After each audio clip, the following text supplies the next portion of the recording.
دوستو، کیا آپ جانتے ہیں کہ اللہ تعالیٰ نے تمام جانوروں کے منہ میں زبان پیدا کی ہے مگر مچھلی کو زبان نہیں دی گئی۔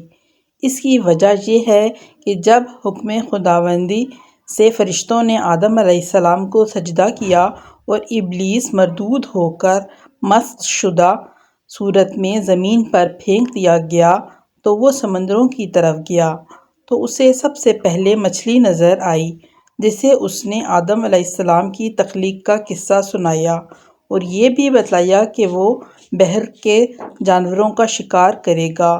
تو مچھلی نے تمام دریائی جانوروں تک حضرت آدم علیہ السلام کی کہانی کہہ سنائی۔ اس ہی وجہ سے اللہ تعالیٰ نے زبان کے شرف سے محروم کر دیا۔ دوستو، کیا آپ جانتے ہیں کہ پرندوں میں سب سے زیادہ جس کو امام حسین رضی اللہ تعالیٰ عنہ کی شہادت پر صدمہ پہنچا وہ پرندہ الو ہے۔ حضرت علی رضی اللہ تعالیٰ عنہ فرماتے ہیں کہ یہ پرندہ حضرت محمد صلی اللہ علیہ وآلہ وسلم کے زمانے میں گھروں اور محلوں میں رہتا تھا، اور جب کوئی انسان کچھ کھا رہا ہوتا تو اس کے سامنے آ کر بیٹھ جاتا اور لوگ بھی اس کو کچھ نہ کچھ کھانے کو دیتے تھے۔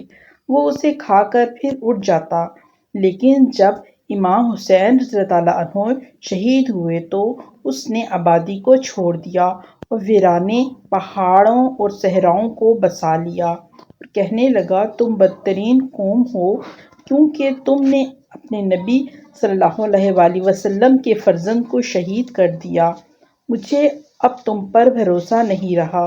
امام صادق علیہ السلام فرماتے ہیں کہ الو پورے دن روزہ رکھتا ہے اور رات آنے پر خدا کے رزق سے افطار کرتا ہے۔ دوستو، کیا آپ جانتے ہیں کہ مرغی لمبی پرواز نہیں کر سکتی؟ اس کی وجہ کیا ہے؟ طوفان نوح گزر جانے کے بعد جب حضرت نوح علیہ السلام کی کشتی جودی پہاڑ پر پہنچ کر ٹھہر گئی تو حضرت نوح علیہ السلام نے روئے زمین کی خبر لانے کے لیے کسی کو بھیجنے کا ارادہ فرمایا تو سب سے پہلے مرغی نے کہا کہ میں روئے زمین کی خبر لاؤں گی، تو آپ نے اس کو پکڑ لیا اور اس کے بازوؤں پر مہر لگا کر فرمایا کہ تجھ پر میری مہر ہے، تو پرندہ ہوتے ہوئے بھی لمبی اڑان نہ اڑ سکے گی اور میری امت تجھ سے فائدہ اٹھائے گی۔ دوستو، کیا آپ جانتے ہیں کہ ابلیس ملعون نے 4 مرتبہ چیخ کب ماری؟ حضرت امام جعفر صادق علیہ السلام نے فرمایا، ابلیس ملعون نے 4 مرتبہ چیخ ماری جب اس پر لعنت کی گئی، جب حضرت آدم علیہ السلام کو زمین پر بھیجا گیا، جب حضرت محمد صلی اللہ علیہ وآلہ وسلم پر کو رسالت مبعوث ہوئی، جب سورۃ فاتحہ نازل ہوئی۔ دوستو، کیا آپ جانتے ہیں کہ آب زمزم کھڑے ہو کر پینے کی وجہ کیا ہے؟ پیارے آقا صلی اللہ علیہ وآلہ وسلم نے آب زمزم کھڑے ہو کر نوش فرمایا، یعنی پیا۔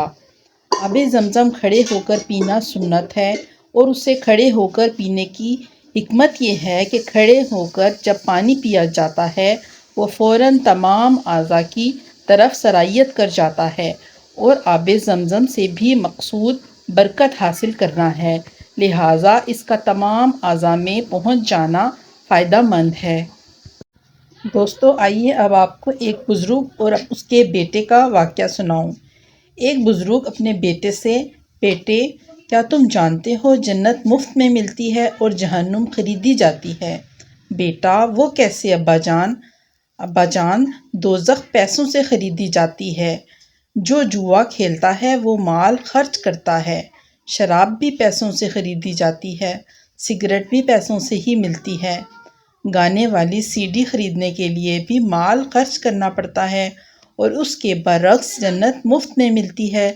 میرے بچے، جو نماز پڑھتا ہے مفت پڑھتا ہے، روزہ بھی مفت میں رکھا جاتا ہے، اسی طرح استغفار کرنے اور نگاہیں نیچی رکھنے اور اللہ سے ڈرنے اور اچھا اخلاق اختیار کرنے پر کوئی خرچ نہیں آتا۔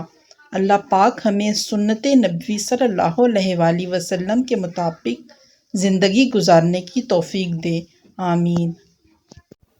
حضرت حارث بن خزرج بیان کرتے ہیں کہ میرے والد نے کہا کہ رسول اللہ صلی اللہ علیہ وآلہ وسلم نے فرمایا، میں نے ملک الموت کو ایک انصاری کے سرہانے بیٹھا ہوا دیکھا تو کہا کہ اے ملک الموت، میرے صحابی کے ساتھ نرمی کرنا، یہ مومن ہے۔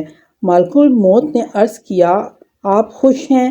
میں اپنی آنکھیں ٹھنڈی رکھیں کیونکہ میں ہر مومن کے ساتھ نرمی کرتا ہوں۔ اے اللہ کے رسول، آپ یقین رکھیں جب بھی ابن آدم کی روح قبض کرتا ہوں اور اس کے گھر والوں میں کوئی چیخ کر روتا ہے تو اس کی روح لے کر کھڑا ہو جاتا ہوں اور سوچتا ہوں کہ یہ کیوں رو رہا ہے۔ اللہ کی قسم، ہم نے اس پر کوئی ظلم نہیں کیا، نہ ہی وقت سے پہلے اس کی روح قبض کی۔ اگر یہ اللہ کی تقدیر پر صبر کرے تو ان کو اجر ملے گا، اور اگر یہ چیخ و پکار اور واویلا کریں گے تو گناہ گار ہوں گے۔ ہمیں تو آپ کی طرف بار بار آنا ہے، سو آپ احتیاط کریں۔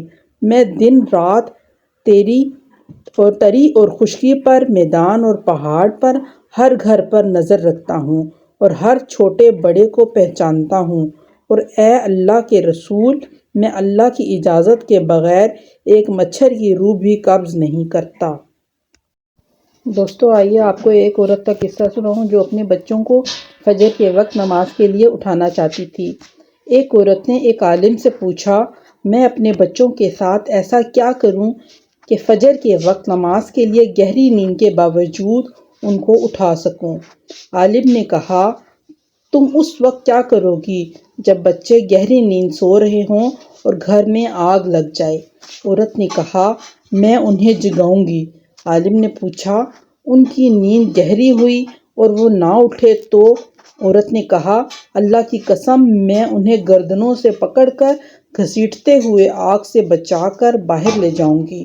تب عالم نے جواب دیا، اگر تم انہیں دنیا کی آگ سے بچانے کے لیے یہ کرو گی تو پھر انہیں جہنم کی بھڑکتی ہوئی آگ سے بچانے کے لیے بھی ایسا ہی کرو۔ آخر میں آپ سے گزارش ہے کہ میرے چینل کو لائک اور سبسکرائب کریں۔